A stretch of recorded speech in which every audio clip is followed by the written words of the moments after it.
It's philosophy time. Today we'll have a selection from The Te of Piglet by Benjamin Hoff.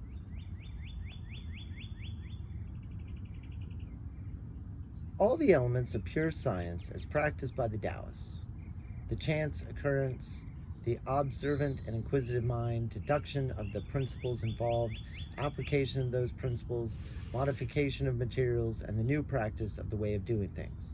Not bad, but after all, who is that sort of bear?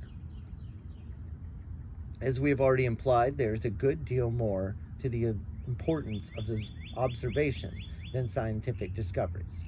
There is also the matter of living wisely and well. This is in this area in particular.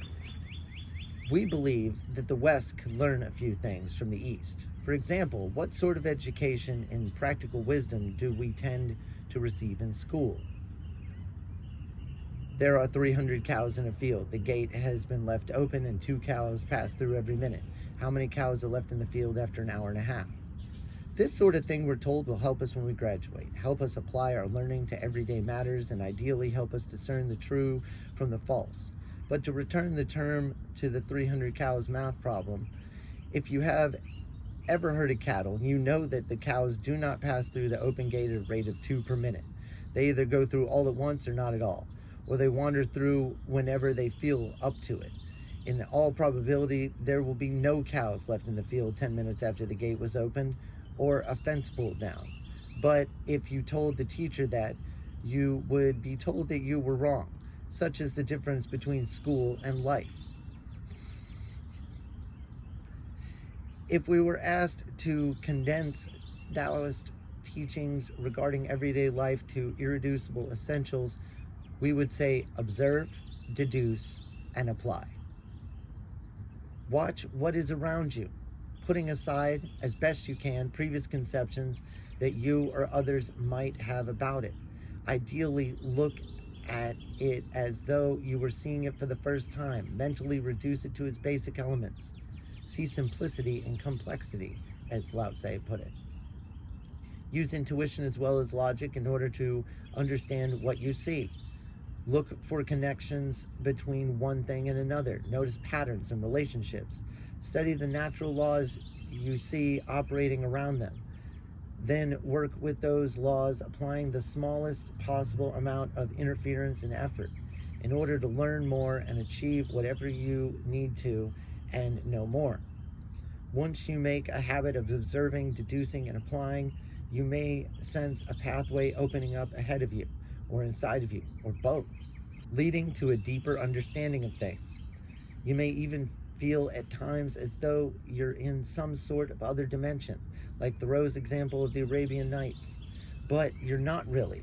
You're just seeing and experiencing things as they are, rather than as someone or others say they are. The difference between the two can be incredible. In a sense, though, the image of another dimension is an appropriate one, for as you follow the way, you leave the land of either or and enter the land of both. We call it being an and household. As Lao Tse wrote in the first chapter of the Tao Te Ching, many people are unable to follow the way because they are unable to see it, being stuck in either or. Those habitually without desires perceive the way as subtlety. Those habitually with desires perceive it as action. Those two have the same source, but different names. Together they're called darkness, darkness of increasing darkness, all mysteries, gateway. In other words, Tao is both subtlety and action. Those who consider it only as spirit and ignore its form, or those who notice its form but disregard what is behind and within them, know of only half of it, at best. Neither the spiritual people who deny the world nor the physical people who deny the spirit can know and follow the way, but you can. Taoism is not the reject the physical world way of living that some scholars would have others believe. Even Lao Tse, the most reclusive of Taoist writers, wrote, "Honor all under heaven as your body." To a Taoist, the reject the physical world approach would be an extremist absurdity, impossible to live without dying. Instead, a Taoist might say, carefully observe the natural laws in operation in the world around you and live by them. From following them, you will learn the morality of modesty, moderation, compassion, and consideration, the wisdom of seeing things as they are, and the happiness of being in harmony with the way. And you will live lightly, spontaneously, and effortlessly,